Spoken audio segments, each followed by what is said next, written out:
And there's always like, I remember my mom used to say, if you got a question, Google it because 20,000 other people have it. And so if you can show it to somebody, you learn it by getting to that level that, like, you're an expert when you know something more than the next person or the vast majority of people. Now, do you think there's like certain skills that we should all be learning? Should we be going out and doing a first aid kit? Should we have sort of an understanding of emergency situations? Is it basic bleeding? Is it how to use a first aid kit? How to pack a wound and not stick a tampon in it, like some of these stupid Right. myths. I love your video on that.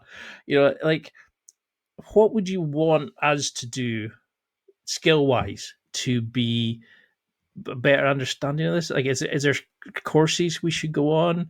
Obviously, apart from your own, like, what would you Right. want us to be qualified in a way, or is it just to understand medicine or how to deal or help till you get there? Yeah, so I look at this as kind of a tiered approach, and what's really cool is almost all of this can be taught at least to a certain degree through social media, through YouTube, through a podcast. It's a little bit hard with audio only, but Mm-hmm. even the concepts are pretty easily applied to uh, everyday life around you. And I kind of look at being prepared for these potential life-threatening situations in a tiered approach. I go overboard because it fits my lifestyle. I can do it. I wear an ankle trauma kit. I carry a firearm where I go, and I usually, and I have the skills and the knowledge to back those up.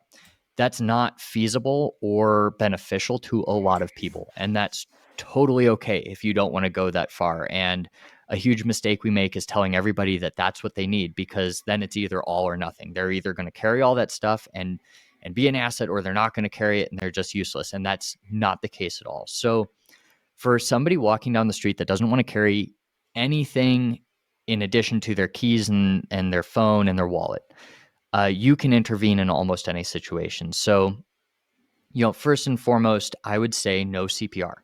That's such an easy thing. And you don't have to know breathing for them. You don't have to know mouth to mouth. All you have to do is be able to identify where to place your hands on their chest and know the rate and depth of compressions. And like you said, it's either staying alive if you're a optimist, or it's another one bites the dust if you're a pessimist.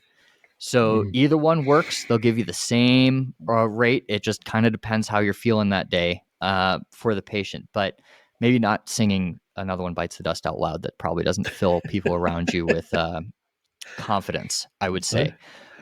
But with that, knowing CPR is huge. And what we know is that compression-only CPR in cardiac arrest is just as effective as doing 30 compressions in 2 breaths, with some exceptions if it's a respiratory issue to begin with. But generally speaking, you're going to get very good results from those compressions. Being able to apply an AED is another one, and understanding where they might be located. Now, that doesn't take a genius. It tells you exactly how to apply these pads to a patient, and then you just follow the instructions. So I think that's like your base level knowledge set. If you know that, you can intervene in a lot of situations and make a huge difference for people. The next step on top of that is, I would say, know basic bleeding control. So, people think, I teach Stop the Bleed, and everybody thinks that it is a tactical skill, that this is done in mass shootings and mass shootings alone. But the reality is 12 years being in EMS, I have done bleeding control on people that have been in construction accidents, that have put their hands through plate glass windows, that were in motorcycle wrecks,